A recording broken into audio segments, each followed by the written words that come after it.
The Hawthorne estate did not sit upon the land, it commanded it. It was a monument of pale stone and glass, a fortress of wealth so profound it had achieved a kind of sterile tranquility. Manicured lawns, as smooth and unblemished as sheets of jade, rolled down to the stoic, gray waters of the lake. On this particular Saturday, clusters of bright, joyless balloons strained against their tethers, the only sign of the celebration imprisoned within. It was the 10th birthday of Cordelia Hawthorne, an event orchestrated with the precision of a corporate merger. Outside the gilded iron gates, Adeline Croft stood with her small son, Miles. A gentle breeze, carrying the scent of lake water and mown grass, tugged at the hem of her simple cotton dress, a dress of a soft, indeterminate blue that had seen many summers. Her hands, calloused from gardening and mending, held the small, trusting hand of her son. They were not on the guest list. They were not part of this world. They were merely passers-by who had seen the lonely figure of a little girl in a wheelchair on a vast, empty balcony, a princess in a tower of her father's making. Adeline knew that particular brand of loneliness. It was a quiet ache she had carried most of her life, a feeling of being perpetually on the outside looking in. She had not come to challenge this world, nor to covet it. She had come because a child looked sad on her birthday. The gate was guarded not by a man in uniform, but by a woman whose severity was its own kind of armor. This was Mrs. Finch, the housekeeper, a woman who moved with the rigid certainty of someone who knew the exact monetary value of everything and the human value of nothing. Her eyes, small and sharp, swept over Adeline and Miles, cataloging the worn seams of the dress, the scuffed toes of the boys' sneakers, and dismissed them in a single, cold blink. "The Hawthorne residence is hosting a private event," she announced, her voice as starched as her collar. The statement was not an explanation, it was a wall. A few guests loitering near the entrance, women in silk dresses that whispered of exorbitant price tags and men in blazers that cost more than Adeline's monthly rent, turned to watch. A ripple of amusement passed through them. "We saw the balloons," Adeline said, her voice soft but clear, refusing to be scattered by the wind or the condescension. "We only wanted to wish the birthday girl our congratulations." Mrs. Finch's lips thinned into a bloodless line. "This party is for Miss Cordelia's friends. It is not a public spectacle." The implication hung heavy in the air. "For people like you," Miles shuffled closer to his mother, his small face clouded with confusion. He could feel the coldness, even if he didn't understand its source. Adeline squeezed his hand gently, a silent reassurance. She was about to turn away, to retreat back into the anonymous world where she belonged, when a small, clear voice drifted down from the balcony above. "Let her in, Mrs. Finch. I want her to come in." Every head turned. There, on the magnificent stone balcony, sat Cordelia Hawthorne. She was a delicate child, framed by the cold grandeur of the house, her small body ensconced in the polished chrome of her wheelchair. Her gaze was fixed on Adeline with an unnerving intensity. Mrs. Finch's composure fractured for a fraction of a second. She looked toward the French doors, where a tall, imposing figure had appeared. Julian Hawthorne stood with his arms crossed, his face a mask of cool indifference. He was a man who moved markets with a word and built empires from ambition. His world was one of numbers, of assets and liabilities, and this interruption was an unwelcome variable. Yet, he looked at his daughter, at the rare flicker of desire in her eyes, and gave a single, almost imperceptible nod. "As my daughter wishes," he stated, his voice quiet but carrying the unmistakable weight of command. "For today, she will be our guest of honor." The iron gates swung open with a low, reluctant groan. Adeline Croft, the gardener, the mender, the observer from the outside, took a deep breath and stepped into the lion's den, her son's small, warm hand her only anchor. To cross the threshold of the Hawthorne estate was to enter another climate. The air itself seemed different, filtered, perfumed, and heavy with unspoken rules. As Adeline and Miles walked the gravel path toward the sprawling lawn, they became the focal point of a dozen discreetly veiled stares. The whispers followed them, clinging like burrs to a woolen coat. "Who on earth is that?" A woman with diamonds glittering at her throat murmured to her companion. "Did you see her dress? It must be from a thrift shop." Her friend, a woman whose smile never quite reached her cold, assessing eyes, laughed softly. Perhaps she's a new charity case Julian has taken on. A little project for Cordelia. A man in a perfectly tailored suit smirked. More likely she's here hoping for a handout. These people have a sixth sense for money. Adeline heard them all. She had spent a lifetime learning to interpret the quiet cruelties of the world, but she did not flinch. Her spine remained straight, her head held with a gentle dignity that seemed to infuriate them more than any outburst could. She kept her eyes fixed on the distant figure of Cordelia, a small lighthouse in a sea of hostility. The children, miniature echoes of their parents, were less subtle. A group of boys in crisp polo shirts and polished loafers stopped their game of catch to stare. One of them, a boy with hair slicked back with a severity that didn't belong on a child, pointed at Miles. "Look," he sneered, his voice loud in the manufactured quiet of the party. "His shirt has a hole in it." The other children giggled. Miles's small shoulders slumped, and he tried to hide behind his mother's legs. Adeline paused, her hand momentarily pausing on the shoelace she was about to retie for him. She finished the knot with deliberate care, her fingers steady. "It's all right, my love," she whispered, her voice for him alone. "We are here for Cordelia. Remember the little bird we saw with the broken wing? Sometimes, loneliness is a kind of broken wing." Miles nodded, though his eyes remained fixed on the ground. The assaults, however, were not limited to whispers. Mrs. Finch, her duty as gatekeeper now transformed into that of a warden, approached them with a tight, venomous smile. "You are to remain in this corner of the lawn," she commanded, gesturing to a small, isolated patch of grass, far from the pristine white tables and the glittering, multi-tiered cake. "Do not bother the other guests." Adeline simply nodded, accepting the invisible boundary drawn around her. She set her woven bag on the grass and smoothed her dress. Just then, a girl in a cloud of pink tulle, a perfect doll with cruel eyes, skipped past.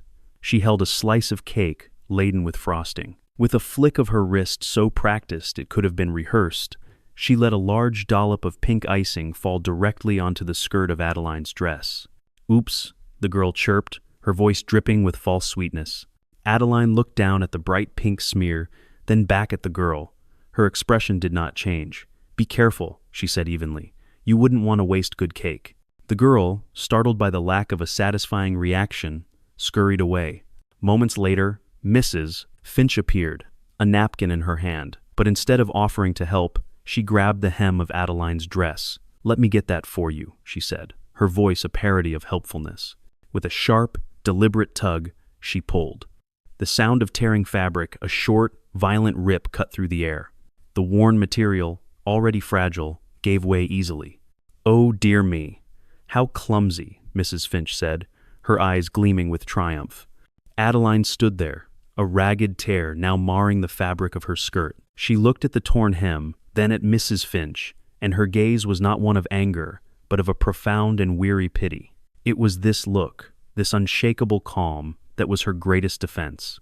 She gently smoothed the torn fabric, her fingers lingering on the damage, and turned her attention back to her son, her presence a quiet, unyielding island in a hostile sea. The party, for all its opulence, was failing. The main attraction, a state-of-the-art virtual reality gaming system, had sputtered and died, leaving a trail of sparks and the smell of burnt electronics. The technician, flown in specifically for the event, fumbled with wires, his face a mask of professional panic. The children, deprived of their digital pacifier, grew restless and whiny. Their parents sighed with theatrical impatience, their boredom a palpable force. The atmosphere grew thick with discontent. It was in this vacuum of manufactured fun that Adeline Croft performed her quiet magic. From her simple woven bag, she withdrew not a smartphone or a tablet, but a long, braided string. Its colors, deep blues, gentle greens, and sunset oranges were faded from years of use, but it held a vibrancy the sterile party decorations lacked. She knelt on the grass, a small circle of calm in the rising tide of childish frustration. "Watch, Miles," she said softly. Her fingers, so often covered in soil or guiding a needle, moved with an old, practiced grace. They looped, twisted, and pulled, and in moments, the string transformed. It became a cup and saucer, a cat's whiskers, a twinkling star. Miles's wide eyes, which had been clouded with hurt, now lit up with wonder. It began with one. A little girl in a sparkly dress, tired of complaining, wandered over. "What's that?" she asked, her curiosity overriding her mother's silent warning glare. "It's an old game," Adeline replied, her smile gentle. "Something my grandmother taught me. It's called Cat's Cradle. Do you want to try?" She showed the girl how to hold the string, how to slip her fingers through the loops to create a new pattern. The girl's clumsy attempts were met with encouragement, not judgment. Soon, another child joined, then another. The patch of grass Mrs. Finch had designated as their quarantine zone became the party's true center. Their boredom forgotten, the children's voices rose not in complaint, but in excited chatter and laughter. They were creating something together, a simple, shared joy that no expensive machine could replicate. From her lonely post on the balcony, Cordelia watched, her small hands gripping the wheels of her chair. She pushed forward, her chair bumping over the thick grass, struggling to get closer to the warmth, to the laughter. A boy in a crisp blazer, the same one who had mocked Miles's shirt, stepped in front of her. "Don't go over there," he whispered conspiratorially. "My mother says she's strange." Cordelia's face fell, her progress halted. Adeline saw it all. She saw the boy's casual cruelty, the flicker of hope dying in Cordelia's eyes. A muscle in her jaw tightened for a fleeting second before her expression softened again. She did not call out. She did not create a scene. Instead, she continued her game, her hands moving with unwavering steadiness. But her next action was deliberate. Looking directly at Cordelia, she began to weave a new, more complex shape. It was a bird, its wings outstretched as if in flight. The sight of it seemed to give Cordelia a new resolve. Ignoring the boy, she pushed her wheels again, her small arms straining with the effort. The other children, caught up in the magic of the game, parted to let her through. Adeline didn't miss a beat. She knelt beside Cordelia's wheelchair, the torn hem of her dress brushing against the polished metal. "This one is for you," she said, holding out the string bird. Then, she carefully undid the shape and held the simple loop out to the girl. "Let's make one together." Cordelia's fingers trembled as she reached out. They were small, pale hands, unaccustomed to such games. Adeline's warm, calloused fingers gently guided hers, showing her how to loop the string, how to pull it taut. Together, they made a diamond. It was simple, imperfect, but it was theirs. A laugh, clear and bright as a bell, escaped Cordelia's lips. It was the first genuine laugh anyone had heard from her all day. The sound carried across the lawn, a pure note that momentarily silenced the cynical whispers of the adults. They watched, their faces a mixture of confusion and grudging fascination, as their children clamored for a turn with the strange woman and the birthday girl, her face finally alight with joy. From the top of the stone steps, Julian Hawthorne watched his daughter laugh, and his cool, indifferent expression began to crack. He was watching something he couldn't purchase, something he couldn't control, and for the first time that day, he felt something other than the weight of his own empire. He felt a flicker of wonder. When the time came to eat, the fragile truce brokered by the string game was broken. Mrs. Finch, her authority reasserted, made a great show of leading Adeline and Miles to their designated table. It was a small, rickety affair placed at the far end of the yard, tucked away behind a row of sculpted hedges, directly beside the discreetly hidden trash and recycling bins. The faint, sour smell of discarded fruit hung in the air. Adeline sat without a word of protest, her posture as poised as if she were seated at the head table. She carefully placed a napkin on Miles's lap and began to cut his food into small pieces. The cruelty, however, followed them. A boy wearing a bow tie, emboldened by the renewed distance, pointed at her plate and snickered to his friends. "That's probably better than what she eats at home." A girl with perfect braids, the one who had spilled frosting on Adeline's dress, now accidentally sloshed a splash of red punch onto the skirt as she passed. "Oh, so sorry," she said, her voice a caricature of innocence. Adeline blotted the sticky red stain with her napkin. "Accidents happen," she said, her tone even. Her calmness was a mirror that reflected their ugliness back at them, and they hated her for it. Cordelia, seated at the main table, watched all of this, her small face tight with distress. She tried to wheel her chair over, to cross the vast expanse of lawn that separated her from her new friend, but a sharp look from her father stopped her.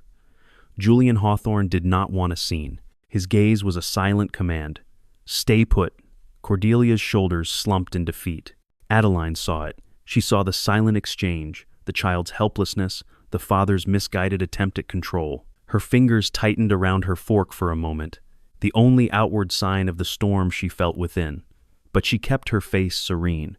She was not here to fight their battles. She was here for the little girl who had smiled for the first time. The final insult came from a woman in a floral scarf, who approached their table holding the party's printed program. She flipped through it theatrically. "I don't see your name on the guest list," she said, her voice loud enough for the nearby tables to hear. "Are you quite sure you're supposed to be here?" Before Adeline could respond, Julian Hawthorne moved.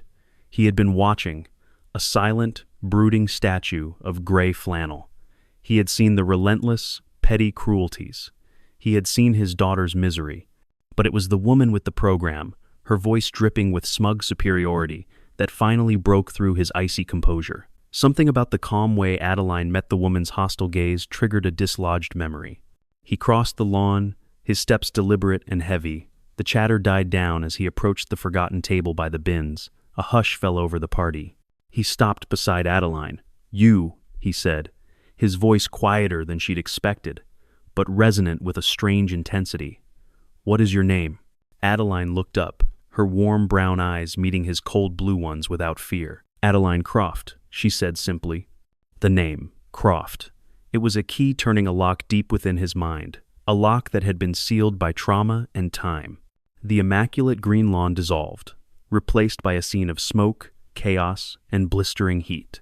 3 years ago, a fire had torn through the upper floors of one of his downtown properties, an electrical fault. He had been trapped, disoriented by the thick, acrid smoke, his lungs screaming for air, panic. An emotion he thought he had conquered long ago had seized him. The ceiling groaned above. He was going to die. And then, a hand. A small, firm hand had grabbed his arm, pulling him with surprising strength. Through the swirling blackness, he saw a face, a woman, a waitress from the cafe on the ground floor, her face smudged with soot, her expression not of fear, but of fierce, unwavering calm. "This way," she had urged, her voice steady amidst the roar of the flames, leading him toward a service stairwell he hadn't known existed. He remembered the searing heat as a beam fell near them. He remembered her shoving him forward, shielding him with her own body.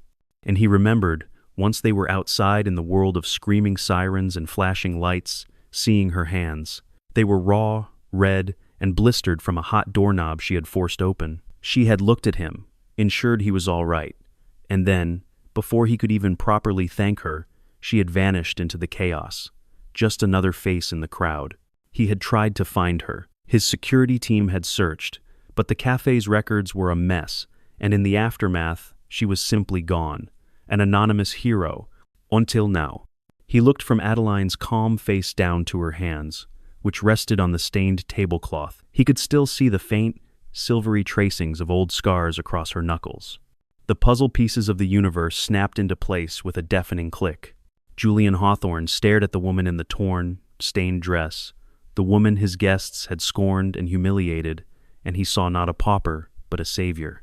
"It was you," he whispered, the words filled with a dawning, horrified awe. "In the fire. You were the one who pulled me out." A silence heavier than stone fell over the party. The clinking of forks stopped.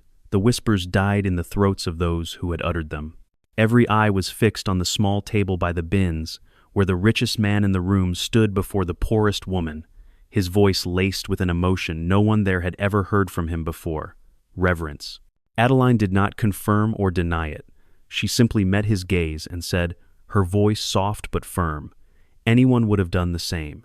You needed help." Her humility was more damning than any accusation.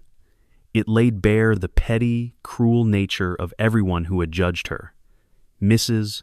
Finch's face went ashen, the color draining away until her skin looked like old parchment. The woman in the floral scarf took a clumsy step backward, as if the ground beneath her had become unstable. Julian Hawthorne's face, which had been a mask of dawning realization, now hardened into a cold, diamond-hard fury. But this fury was not directed at Adeline. It was directed at his world, at his guests, at himself. He turned, his gaze sweeping across the stunned faces, Enough, he said. The word was not shouted, but it cracked through the silence like a whip. For the last hour, he began, his voice low and dangerous. I have watched you. I have watched you mock a woman whose only crime was to show my daughter a moment of kindness. You judged her for her dress, for her son's shoes, for her quiet dignity. He took a step toward the main tables, and the guests instinctively recoiled. You speak of class and status. Let me tell you about class. 3 years ago, I was trapped in a burning building. While others ran to save themselves, this woman, Adeline Croft, ran back into the smoke to save a stranger. She burned her hands, pulling me to safety. She saved my life. He paused, letting the words sink in, letting the full weight of their shame settle upon them. The life that allows me to host this party, to own this house, to sign the checks that fund many of your businesses, that is the life she saved. He turned back to Adeline. And today, she came here not for money or for status, but for my daughter. She gave Cordelia the only true gift she has received all day, a moment of genuine joy. Tears were now streaming silently down Cordelia's face, but they were not tears of sadness. They were tears of pride. She pushed her wheelchair forward, her small voice breaking the spell. Adeline, she called, her tone clear and firm. Please, come sit with me. Adeline stood, and as she walked across the lawn, the crowd parted for her as if she were royalty. The torn, stained dress no longer looked like a mark of poverty. It looked like a hero's mantle. She sat beside Cordelia, and the little girl immediately reached out and took her hand, her small fingers lacing through Adeline's. But the reckoning was not over. A man in a silk tie, attempting to salvage the situation with a show of blustering bonhomie, raised his champagne flute. Well, a toast then, to Adeline and to keeping things classy, eh? His eyes flicked meaningfully toward Adeline, the insult clear. Before anyone could raise a glass, Cordelia raised her own small glass of juice. Her voice, though small, carried across the entire yard with perfect clarity. To Adeline, she said, her chin held high, my first and best friend. The man's glass froze halfway to his lips. Julian Hawthorne looked at his daughter, and a slow, proud smile spread across his face. He stepped forward again, holding up an envelope. Adeline, he said, his voice now steady and clear, this is an invitation, not just to an event, but to a charity gala next month, where you will be the guest of honor. We will be launching a new foundation in your name, the Croft Foundation, dedicated to rewarding acts of quiet, everyday courage. He then looked at the silent, shamed crowd. And from now on, my daughter's birthday parties will have a new guest list. We will invite those who teach us to value people, not possessions. Character, not currency. Adeline placed the small wooden doll she had carved for Cordelia into the girl's hands. The real gift, she said softly, was the joy you felt today. The crowd was silent, the weight of her simple words, a final, crushing judgment upon them all. The consequences of that day did not arrive with a thunderclap, but with a series of quiet, decisive clicks. The following Monday, Mrs. Finch was dismissed, her years of service erased by a single, curt email from Julian Hawthorne's office. The woman in the velvet dress who had sneered about charity cases found her name trending on a local social media blog, her cruel words quoted in a post that went viral among the city's elite. The man with the glinting watch suddenly lost a major sponsorship deal, his company issuing a vague statement about realigning their values. The boy with the slicked-back hair who had mocked Miles's shirt was quietly dropped from his private school's honor roll, his parents' influence suddenly not as potent as it once was. Adeline knew nothing of this. She had no need for retribution. She had walked out of the Hawthorne estate that day with Miles's hand in hers, her torn dress swaying, her head held high. She did not look back. The truth, once spoken, had a way of balancing its own scales. The gala came a month later. It was held in a grand ballroom with a ceiling painted to look like a starry night sky.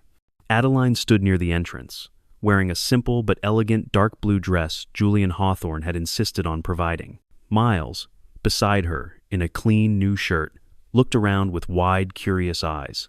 The crowd was different this time.